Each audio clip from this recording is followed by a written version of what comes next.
आज हमारा टॉपिक है, जो पॉलिटी का पहला टॉपिक है, संविधान का निर्माण, मेकिंग ऑफ कॉन्स्टिट्यूशन। कि हम संविधान के अंदर तो बाद में जाएं, लेकिन पहले ये पढ़ें कि ये जो संविधान है इसका निर्माण कैसे हुआ, तो कहां से वो सबसे पहली बार मांग उठी से लेकर किसने हमारा संविधान बनाया, कौन कौन सी कमिटीज, कौन कौन लोग इन्वॉल्व थे, वो लोग कहां से आए। तो आज हमारा विषय होगा मेकिंग ऑफ कॉन्स्टिट्यूशन। सबसे पहली बात, संविधान की मांग किसने उठाई। सबसे पहले संविधान क्या है? एक रूल बुक। जैसे आपने इंडिया में अक्सर देखा होगा कि दो लोगों के बीच में झगड़ा हो जाता है तो एक व्यक्ति कह देता है कि बच्चा ये कहां लिखा है बता। ऐसा बोल देते हैं लोग जोश जोश में कि कहां लिखा है, कि अगर कहीं लिखा होगा तो फिर मैं तेरी बात मान लूंगा, और क्योंकि नहीं लिखा है तो फिर मैं अपनी चलाऊंगा। तो इसीलिए हमने एक रूल बुक बना दिया जिसको हम कॉन्स्टिट्यूशन, संविधान कह रहे हैं, ताकि कभी भी कोई डिस्प्यूट्स हो, कॉन्फ्लिक्ट्स हो तो हम उसमें जाके देख लें कि उसमें क्या लिखा है और उसी के अनुसार देश चल रहा है। तो ये संविधान की मांग सबसे पहले कि इंडिया में एक रूल बुक होनी चाहिए। ऐसा नहीं कि गवर्नर जनरल जो ब्रिटिशों के टाइम पर है वो अपनी मनमर्जी कर रहा है, ब्रिटिशों का कोई अधिकारी अपनी मनमर्जी कर रहा है, अपने कानून ला रहे, नहीं, एक रूल बुक होनी चाहिए। तो सबसे पहले तिलक साहब ने 1895 में ही मांग रखी। इसके बाद हम लोग देखते हैं कि गांधी जी ने 1922 में ये मांग रखी। इसके बाद हम लोग देखते हैं मनवेंद्र नाथ रॉय, जिनको शॉर्ट में MN रॉय भी बोला जाता है, उन्होंने 1925 में ये मांग रखी। और नेहरू रिपोर्ट 1928, जो भारतीयों का पहला संयुक्त प्रयास था अपना खुद का संविधान बनाने की दिशा में। तो एक बार इसको थ्योरी में भी देख लेते हैं। तो सबसे पहले हम देखते हैं कि तिलक साहब ने 1895 में जो मांग उठाई है, तो इन्होंने एक बिल पेश किया था जिसको हम कहते हैं भारत का संविधान विधेयक या कॉन्स्टिट्यूशन ऑफ इंडिया बिल 1895, और इसको फेमसली स्वराज विधेयक यानी स्वराज बिल भी कहा जाता है। ये पहली डिमांड है किसी भारतीय की संविधान को लेकर। अच्छा, 1922 में गांधी जी, 1925 में MN रॉय, और 1928 में क्या हुआ? असल में एक ब्रिटिश सेक्रेटरी ऑफ स्टेट नाम का एक पद था, भारत राज्य सचिव, बहुत बड़ा पद था, ब्रिटेन में वो व्यक्ति बैठता था, और एक उस पद पर एक व्यक्ति थे जिसका नाम था लॉर्ड बर्कनहेड। तो सेक्रेटरी ऑफ स्टेट तो पद का नाम है, पोस्ट का नाम है, और उस पर जो एक व्यक्ति था 1928 में, उसका नाम था बर्कनहेड। तो बर्कनहेड ने भारतीयों को चैलेंज दिया कि तुम लोग अपना खुद एक संविधान तैयार करने की हैसियत नहीं रखते हो। अरे, तो भारतीय लोगों ने भी कहा कि कैसे नहीं रखते हैं। तो भारतीयों का प्रथम संयुक्त प्रयास, first joint effort towards making their own constitution, पहला संयुक्त प्रयास अपना खुद का संविधान बनाने की दिशा में, वो है नेहरू रिपोर्ट। ठीक है, तो ये दिमाग में रखेंगे। तो ये हो गया हमारा संविधान की मांग किस किसने की। अच्छा, ये तो संविधान तो हो गई रूल बुक की, इंडिया में रूल बुक होनी चाहिए ये मांग। लेकिन संविधान सभा की मांग किसने सबसे पहले की? संविधान सभा यानी कॉन्स्टिट्यूएंट असेंबली, यानी वो सभा, वो ग्रुप ऑफ पीपल जो ये रूल बुक बनाएगा, इसकी मांग। तो सबसे पहले ये मांग MN रॉय करते हैं। ये वही MN रॉय हैं जिन्होंने 1925 में संविधान बनाने की भी मांग रखी। 1934 में इन्होंने आगे चल के संविधान सभा, कॉन्स्टिट्यूएंट असेंबली की मांग रखी। फिर स्वराज पार्टी, तो इसने 1934 में ब्रिटिशों से डिमांड किया कॉन्स्टिट्यूएंट असेंबली, संविधान सभा। और कांग्रेस ने 1934 में, यानी यहाँ पे आप देखो संविधान सभा की मांग 1934 में, पहले MN Roy, Swaraj party, Congress party. और यहाँ पे 2 साल बाद कांग्रेस का लखनऊ में एक अधिवेशन हुआ था। कांग्रेस का हर साल एक सेशन होता था। तो 1936 में जो लखनऊ सेशन था, यहां पर बच्चे कांग्रेस ने संविधान सभा का मीनिंग और इंपॉर्टेंस सबको समझाया, यानी लोगों को मतलब बताया कि क्या होता है संविधान सभा। और जैसे मैंने भी आपको बताया कि संविधान सभा वो बॉडी है जो संविधान बनाएगी, तो लोगों को बताया गया इसका मतलब, और क्या होगा अगर संविधान सभा मिलेगी, क्या होगा अगर संविधान हमको बनकर मिलेगा, क्या फायदा होगा हमको, इंडियंस को समझाया। क्यों समझाना जरूरी है भाई? जब आप किसी को कुछ मतलब बताओगे तभी तो इंडियंस फिर बढ़ चढ़ के वो मांग हर जगह उठाएंगे। उनको मतलब ही नहीं पता तो कनेक्ट नहीं कर पाएंगे, रट के आ जाएंगे। तो ऐसे काम नहीं चलता। तो तभी बड़े आंदोलन सफल हो सकते हैं कि जब जो उसमें हिस्सा ले रहे लोग हैं वो उस आंदोलन के उद्देश्यों को अच्छे से समझे। तो यहाँ पे संविधान सभा से क्या फायदा होगा, वो कांग्रेस ने लखनऊ सेशन में आम लोगों को समझाया। चल, अब बात करते हैं कि ये तो हो गई, चलो संविधान की मांग हमने रख दी, संविधान सभा की मांग हमने रख दी, लेकिन ये मांग कभी पूरी भी हुई कि बस हम मांग ही मांग रख रहे हैं? नहीं, ये मांग पूरी होगी। तो 1946, असल में क्या था कि सेकेंड वर्ल्ड वॉर 1939 से 45 तक चला, द्वितीय विश्व युद्ध 1939 से 1945 तक चला। अब उसके बाद ब्रिटिश प्रधानमंत्री नए बन गए। पहले युद्ध के दौरान विंस्टन चर्चिल थे जो हमको आजादी देने के पक्ष में नहीं थे, लेकिन युद्ध जब खत्म हुआ, तब जब ब्रिटेन में इलेक्शन हुए, तो क्लीमेंट एटली ये बनते हैं नए प्रधानमंत्री। तो क्लीमेंट एटली ने क्या किया एक मिशन 3 लोगों को भारत भेजा और इसको नाम दिया गया कैबिनेट मिशन। क्यों? क्योंकि क्लेमेंट एटली के 3 कैबिनेट मंत्री भारत भेजे गए, इसलिए इसको कैबिनेट मिशन कहा जाता है। अभी 1946 में मिशन भारत आया और ये भारतीयों को सत्ता हस्तांतरण यानी ट्रांसफर ऑफ पावर करने के लिए तैयार था। यानी अब बच्चे ये जो नया प्रधानमंत्री है ये हमको तैयार है स्वतंत्र करने के लिए, तो ये हमारे लिए बहुत अच्छी बात है। और इसी कैबिनेट मिशन ने सबसे पहली बार हमारी संविधान सभा का गठन किया। क्योंकि इससे पहले भी हम देखते हैं कि ब्रिटिशों ने कुछ प्रस्ताव हमको दिए थे, लेकिन वो प्रस्ताव हमको अस्वीकार्य थे, मंजूर नहीं थे। जहां पे संविधान सभा वो हमको दे रहे थे, लेकिन कुछ अन्य बातें थी जो हमको पसंद नहीं थी, क्योंकि वहां पे हमको नहीं मिल रहा था इंडिपेंडेंस, लेकिन यहाँ पे हमको स्वतंत्रता भी मिल रही है और हमें संविधान सभा यानी वो ग्रुप जो कि हमारे देश का संविधान बनाएगा वो भी मिल रहा है। तो हमने कैबिनेट मिशन को शुरू में स्वीकार किया। तो बच्चे ध्यान रखेंगे, कोई आपसे पूछे भारत का संविधान बनाने वाली संविधान सभा किस प्रस्ताव के अंतर्गत बनी, तो सही जवाब है कैबिनेट मिशन। 1946 में ये मिशन आया, इसने कहा कि ठीक है भाई एक संविधान सभा बनाएंगे और जिसमें 389 सदस्य होने थे। अब देखो ये 389 सदस्य कैसे आने थे, तो संविधान सभा में ऑब्वियस सी बात है, अब देश में करोड़ों लोग हैं, सभी को थोड़ी ना आप संविधान बनाने में शामिल कर लोगे, सबको बुलाओगे क्या? नहीं। तो आप क्या करोगे? उनके प्रतिनिधियों को बुलाओगे। ठीक है सर, समझ में आ गई बात। अब 10 लाख लोगों पर एक प्रतिनिधि भेजने का तय किया गया, यानी जनसंख्या के आधार पर यह तय था कि संविधान सभा में जो लोग आएंगे वो जनसंख्या के आधार पर आएंगे। 10 लाख लोगों पर एक प्रतिनिधि, यानी अगर किसी प्रांत के पास 50 लाख लोग हैं तो वहां से 5 प्रतिनिधि आएंगे, कहीं पर 1 करोड़ लोग हैं तो वहां से 10 प्रतिनिधि आएंगे। Simple simple. अब लेकिन एक बहुत इंपॉर्टेंट बात है जिसको आपको समझना है कि जब हम बोलते हैं कि ब्रिटिश इंडिया पे शासन करते थे, तो ब्रिटिश पूरे इंडिया पे शासन नहीं करते थे। ब्रिटिश 60% इंडिया पे डायरेक्ट शासन करते थे। ये जो येलो कलर का आपको हिस्सा दिख रहा है ये है 60% ऑफ इंडिया, यानी 60% भारत पर वो उस समय के डायरेक्टली रूल करते थे, प्रत्यक्ष रूप से शासन करते थे। यानी ये जो येलो कलर वाला एरिया है इसके लिए ब्रिटिश लोग ही कानून वगैरह बनाते थे, यहाँ पे रह रहे लोगों के लिए कानून ब्रिटिश बनाते थे। Simple simple. यहाँ के लोगों से टैक्स ब्रिटिश इकट्ठा करते थे। Simple simple. अब ये जो 60% इंडिया है तो ये अलग अलग प्रांतों में डिवाइडेड था। जैसे आज इंडिया 28 राज्यों में डिवाइडेड है, तो उस टाइम पर जो हिस्सा ब्रिटिशों के नियंत्रण में है, जिसको हम ब्रिटिश इंडिया या हिंदी में ब्रिटिश शासित भारत कह रहे हैं या ब्रिटिश भारत, तो ये 11 प्रांतों में डिवाइडेड है। आपको दिख रहे हैं यूनाइटेड प्रोविंसेस, संयुक्त प्रांत, सेंट्रल प्रोविंसेस, मध्य प्रांत, ये आगे चल के उत्तर प्रदेश बना, ये आगे चल के मध्य प्रदेश बना, ये बॉम्बे प्रांत, मद्रास प्रांत, बिहार प्रांत एंड सो ऑन। ये हो गया 60% इंडिया। अच्छा, दूसरी तरफ था ये 40% इंडिया।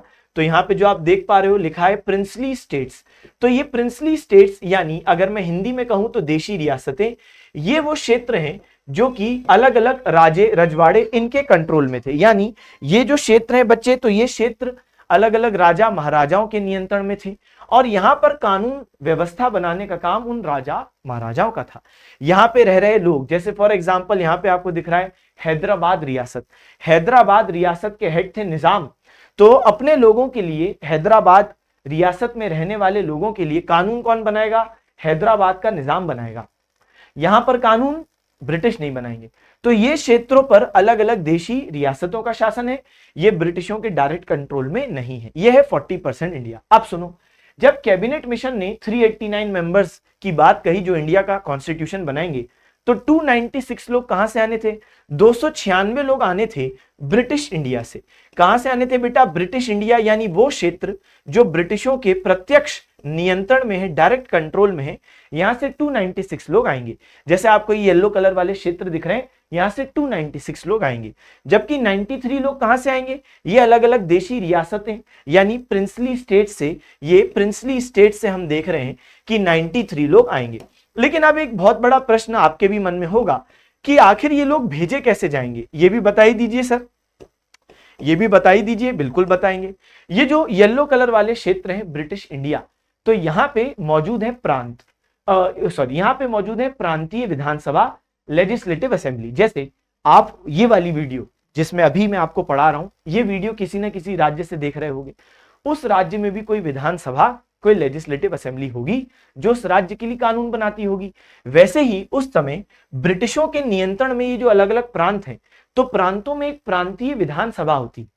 तो legislative assembly, provincial legislative assembly, जैसे यूनाइटेड प्रोविंस की एक लेजिस्लेटिव असेंबली जो यूनाइटेड प्रोविंस के लिए कानून बनाती है, फिर सेंट्रल प्रोविंसेस की लेजिस्लेटिव असेंबली जो सेंट्रल प्रोविंसेस के लिए कानून बनाती है, एंड सो ऑन। तो ये जो 296 लोग हैं ये भेजे जाएंगे अलग अलग प्रांतों में मौजूद इन प्रांतीय विधानसभाओं के द्वारा।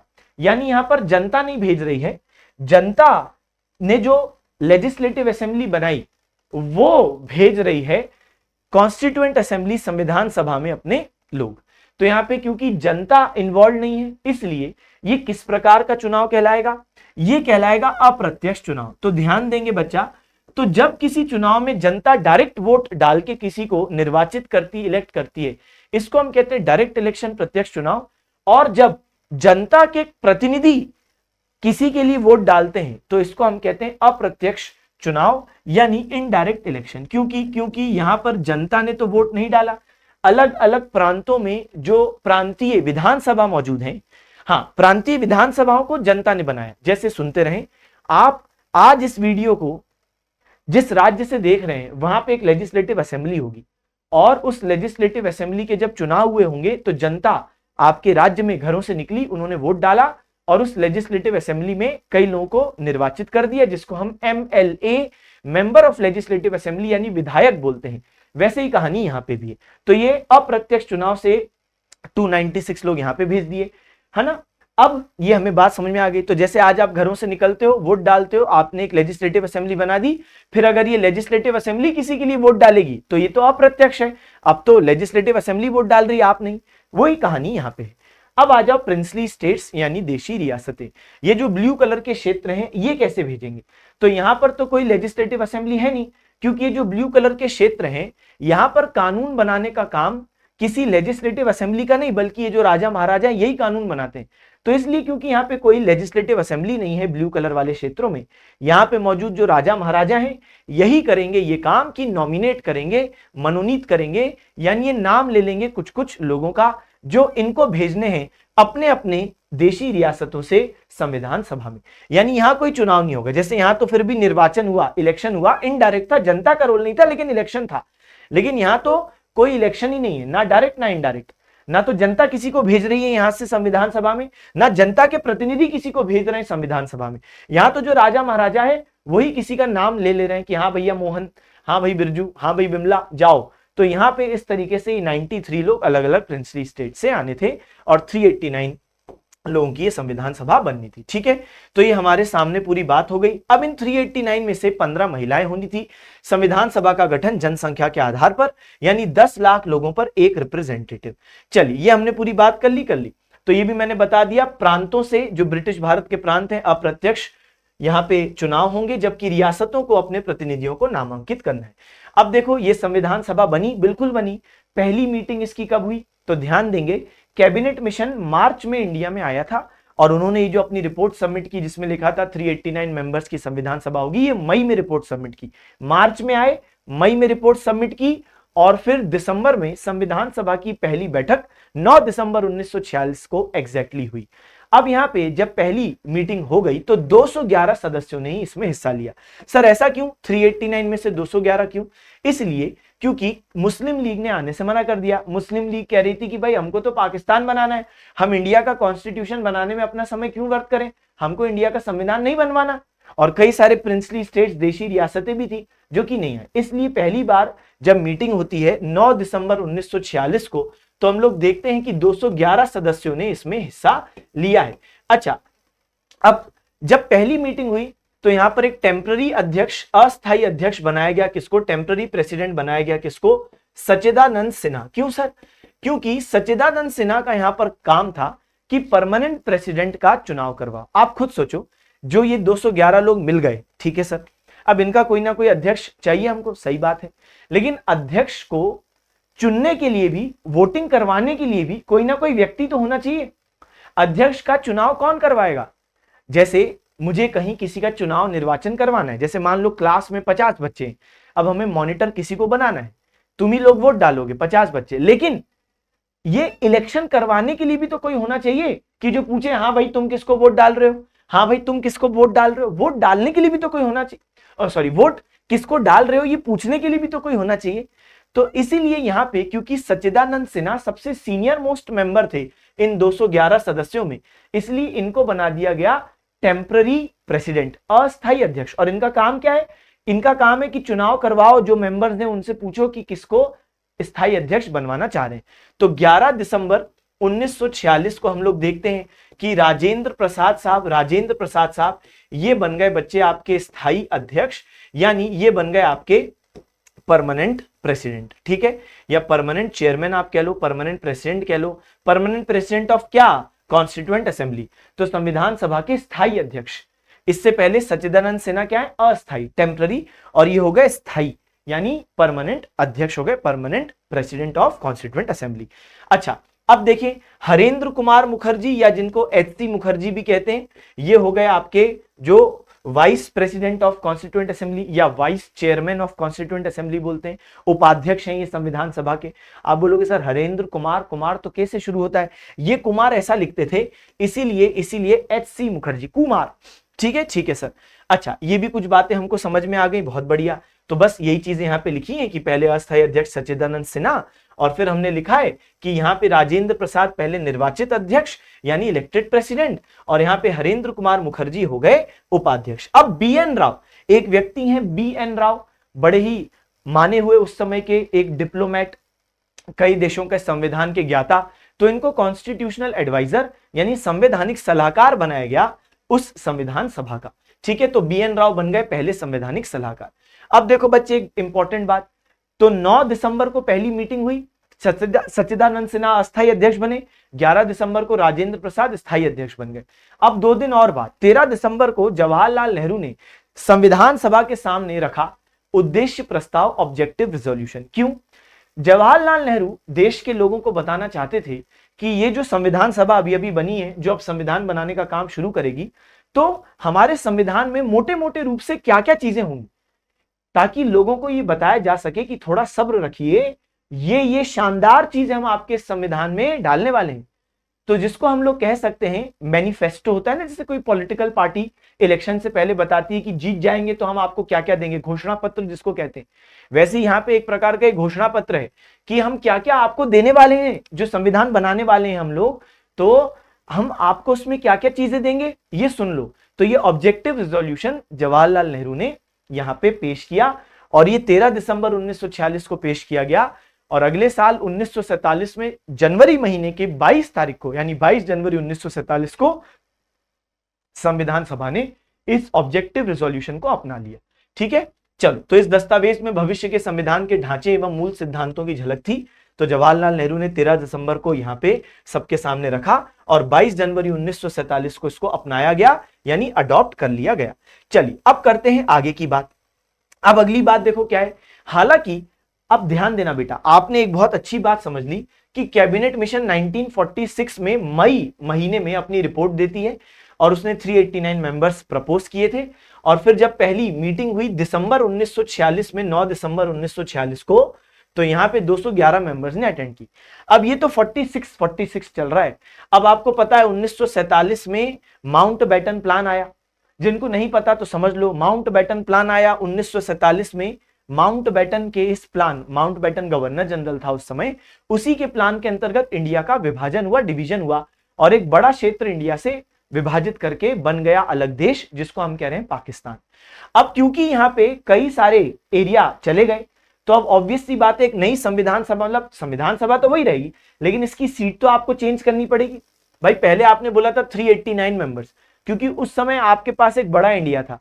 अब जो इंडिया छोटा हो गया, कई सारे प्रांत जो ब्रिटिश देखते थे वो चले गए, कई सारे देशी रियासत चले गए, वो पाकिस्तान बन गए। तो जो क्षेत्र चला गया है, जो क्षेत्र यहां से यहां चला गया, यहां से यहां चला गया, तो बेटा वो सीट अब आप माइनस कर दो। तो इसलिए संविधान सभा तो चलो पहले से ही बन गई है, वो तो आपके कैबिनेट मिशन ने ही बना दी है, लेकिन इसकी सीट्स अब आप रिड्यूस कर दो।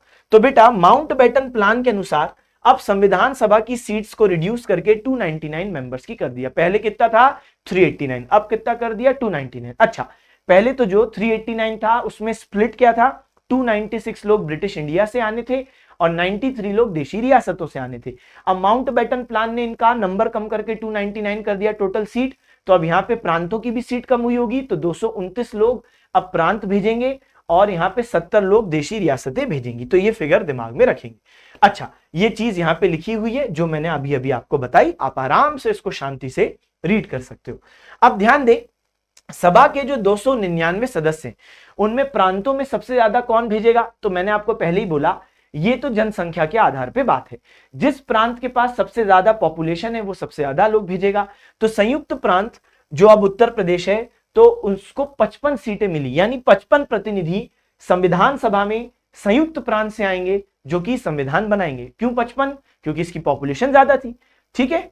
अच्छा, उसी प्रकार देशी रियासतों में सबसे ज्यादा कौन प्रतिनिधि भेजेगा? मैसूर रियासत, तो 7 सीटें इसके पास थी। ठीक है सर, ये बात भी हमको समझ में आ गई। अब आ जाओ आगे बढ़ते हैं। संविधान बनाने के लिए संविधान सभा की पहली बैठक 9 दिसंबर और 26 नवंबर 1949 तक इन्होंने संविधान बनाया। तो ये बड़ी इंपॉर्टेंट बात है बच्चे।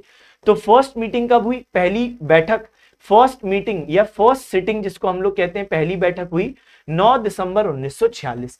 और बच्चे यहां पे संविधान बनाना शुरू, और हम देखते हैं कि 26 नवंबर 1949 संविधान बनकर तैयार हो गया और इसी तिथि को आपका संविधान अपनाया गया, यानी इसी तिथि को संविधान अडॉप्ट किया गया।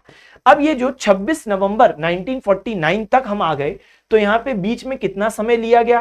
तो 2 साल 11 महीने 18 दिन का एग्जैक्ट समय है। आप शांति से आराम से इसको गिन भी सकते हैं। 2 साल 11 महीने 18 दिन का एग्जैक्टली समय लिया है।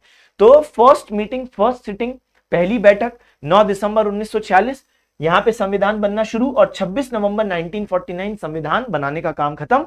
यहां पे संविधान को अपनाया गया, इसको अडॉप्ट किया गया। और इसीलिए 26 नवंबर को हर साल क्या सेलिब्रेट करते हैं? तो एक होता है कानून दिवस, यानी जिसको हम लोग कहते हैं लॉ डे, और फिर इसके अलावा 26 नवंबर को हर साल संविधान दिवस यानी कॉन्स्टिट्यूशन डे, संविधान दिवस भी हर साल मनाया जाता है। अब यहां पर ये तो 2 साल 11 महीने 18 दिन तो ओवरऑल टाइम है, लेकिन हर दिन थोड़ी ना मिलते हैं भाई। मिले कितनी बार? तो 165 दिन, इन 2 साल 11 महीने 18 दिनों में 165 दिन संविधान सभा के लोग मिले। और कितने सेशंस लगे थे? 11 सेशंस। तो 11 सत्रों में मुलाकात की। मैं समझाता हूं, जैसे तुम मान लो कोई कोर्स कर रहे हो, तुम एमबीबीएस कर रहे हो, एमबीबीएस 5 साल का होता है। तुम इंजीनियरिंग कर रहे हो, इंजीनियरिंग 4 साल की होती है। क्या तुम एमबीबीएस के 5 साल में रोज कॉलेज जाते हो? नहीं, कई बार संडे होती है, होली दिवाली की छुट्टियां होती है, कई बार तुम खुद नहीं जाते हो। इंजीनियरिंग में 4 साल की डिग्री होती है, 4 साल रोज जाते हो? नहीं जाते। इसी प्रकार 2 साल 11 महीने 18 दिन तो ओवरऑल समय है, लेकिन इसमें बच्चे 11 सत्र हुए, 11 सेशन हुए। जैसे पहला सेशन हुआ तो 9 दिसंबर को पहली मीटिंग थी, तो ये फर्स्ट सेशन शुरू हो गया 9 दिसंबर से 23 दिसंबर 1946। फिर देखो 24 दिसंबर से छुट्टी है यहाँ पे। फिर कब मिलेंगे सेकंड सेशन में? 20 से 25 जनवरी 1947, यानी बीच बीच में गैप आ रहा है। तो टोटल कितने सत्र हैं एग्जाम में पूछे तो टोटल बच्चे 11 सेशंस थे। और जितने दिन मिले, अगर मैं सिर्फ उन दिनों की बात करूं तो 165 दिन, 165 डेज हम देखते हैं कि इनकी मीटिंग हुई। ठीक है सर, ये बात भी गई दिमाग में। अब बात करें अंतिम बैठक कब हुई। अब मैंने जिस तरीके से तुम्हें समझाया, तो हो सकता है कि अभी तक तुम ये सोच रहे हो कि अंतिम बैठक तो 26 नवंबर 1949 को हुई होगी। नहीं, 26 नवंबर 1949 को संविधान रेडी हो गया, लेकिन ये संविधान सभा की उन लोगों की अंतिम मीटिंग नहीं है, ये इसके बाद भी मिलेंगे। सर लेकिन 11th सेशन जो 11वां सत्र था वो तो 26 नवंबर 1949 को ही खत्म हुआ, फिर ये क्यों मिले? ये 24 जनवरी 1950 को एक बार फिर मिलेंगे, यानी अगले साल जनवरी महीने में 24 तारीख को ये एक बार फिर मिलेंगे। और यहां पे जब ये 24 तारीख को मिलेंगे तो यहां पर बच्चे इनका क्या काम होता है? इनका काम होता है कि यहां पे सिग्नेचर्स डाल देना। तो बच्चे ये साइन करने के लिए 24 जनवरी 1950 को संविधान सभा के लोगों की ये लास्ट मीटिंग थी। ठीक है सर, ये बात समझ में आ गई। और इसी 24 जनवरी को जब ये बच्चे मिलते हैं तो यहां पे कुछ महत्वपूर्ण चीजें होती हैं, जैसे राष्ट्रगान जनगण मन को भी 24 जनवरी 1950 को अपनाया गया, राष्ट्रीय गीत वंदे मातरम को अपनाया गया, और राजेंद्र प्रसाद साहब को भारत का राष्ट्रपति यहां पे चुना गया। लेकिन ध्यान रखें, 26 जनवरी यानी 2 दिन बाद संविधान को जब लागू किया जाएगा, एनफोर्स किया जाएगा, राजेंद्र प्रसाद साहब भी उसी दिन शपथ लेंगे, यानी उनका राष्ट्रपति का जो कार्यकाल है वो 24 जनवरी को नहीं, वो 26 जनवरी को शुरू होगा जब वो शपथ लेंगे। मगर वही राष्ट्रपति बनेंगे ये 24 जनवरी को 2 दिन पहले डिसाइड हुआ था। ठीक है, तो सभा की अंतिम बैठक 24 जनवरी 1950 को ही राष्ट्रगान जनगण मन, राष्ट्रीय गीत वंदे मातरम अपनाया गया। राजेंद्र प्रसाद राष्ट्रपति के रूप में यहाँ पे बच्चे इलेक्ट हुए। ठीक है सर, ये बात भी हमको गई दिमाग में। और 26 जनवरी 1950 को संविधान लागू हुआ, राजेंद्र प्रसाद साहब ने शपथ भी ली और उनका राष्ट्रपति का कार्यकाल शुरू हुआ। साथ साथ 26 जनवरी 1950 को ही नेशनल एम्बलम, राष्ट्रीय प्रतीक चिन्ह, तो आपको पता है ये हमारा राष्ट्रीय प्रतीक चिन्ह है, ये हमने अशोक के सारनाथ पिलर से उठाया है। तो अशोक का सारनाथ पिलर के ऊपर हमको ये 4 शेरों वाला स्तंभ शीर्ष मिलता है और वहीं से दीनानाथ भार्गव नाम के एक व्यक्ति ने बच्चे डिजाइन किया है हमारा ये एम्बलम। तो उसी से इंस्पायर होके, प्रेरित होके उन्होंने डिजाइन किया एम्बलम। इसमें सत्यमेव जयते शब्द भी लिखा और यहाँ पे भी थोड़े चेंजेस किए। ये सत्यमेव जयते शब्द आपने सुना होगा, तो एक उपनिषद है मुंडक उपनिषद, उससे ये शब्द पिकअप किया है, यानी सत्य की ही जीत हो। चलिए, यहाँ पे आपके रिवीजन के लिए मैंने इंपॉर्टेंट बेटा तिथियां यहाँ पे लिख दी हैं, तो ये आपको हेल्प करेंगी रिवाइज करने में कि कब पहली सिटिंग, कब प्रेसिडेंट बने राजेंद्र प्रसाद। फिर नेहरू जी का ऑब्जेक्टिव रिजोल्यूशन 13 दिसंबर, ऑब्जेक्टिव रिजोल्यूशन अपनाया गया 22 जनवरी 1947। फिर 22 जुलाई 1947 को नेशनल फ्लैग अपनाया गया। 26 नवंबर 1949 कॉन्स्टिट्यूशन अपनाया गया। लास्ट मीटिंग 24 जनवरी 1950 को हुई। इसी तिथि को नेशनल एंथम, नेशनल सॉन्ग अपनाया गया। राजेंद्र प्रसाद प्रेसिडेंट इलेक्ट हुए। 26 जनवरी को संविधान एनफोर्स हुआ, नेशनल एम्बलम भी अपनाया गया और यहाँ पे राजेंद्र प्रसाद साहब ने ओथ ली। तो इससे आपको क्या है, रिवाइज करने में बहुत जबरदस्त मदद मिलेगी। फिर मूल संविधान प्रेम बिहारी नारायण रायजादा ने अंग्रेजी, जबकि वसंत कृष्ण वैद्य ने बच्चे हिंदी में इसको लिखा। और ये दोनों ही संस्करण आज कहां मौजूद हैं? पार्लियामेंट ऑफ इंडिया जो दिल्ली में है, वहां पे लाइब्रेरी है, उस लाइब्रेरी में ही बच्चे हीलियम में पैक्ड कंटेनर्स में हिंदी और इंग्लिश वर्जन मौजूद है। इंग्लिश वर्जन प्रेम बिहारी नारायण रायजादा ने हाथ से लिखा और वसंत कृष्ण वैद्य ने इसका हिंदी वर्जन लिखा। ठीक है जी, ठीक है। ये दुनिया का सबसे बड़ा संविधान है देशों में। इंडिया का संविधान सभी देशों में दुनिया का सबसे बड़ा संविधान है। और ओरिजिनल कॉन्स्टिट्यूशन जो 1950 में था, तो उसमें 22 भाग यानी 22 चैप्टर थे, 22 पार्ट थे और आर्टिकल थे 395 और अनुसूचियां थी 8। अब तो ये और बड़ा हो चुका है, मगर ये शुरुआत की बात है। बाकी ये मैंने आपको बता दिया कि 26 जनवरी 1950 को इसको लागू किया गया, यानी अपनाया गया। सर 26 जनवरी 1950 को ही क्यों इसको लागू किया गया?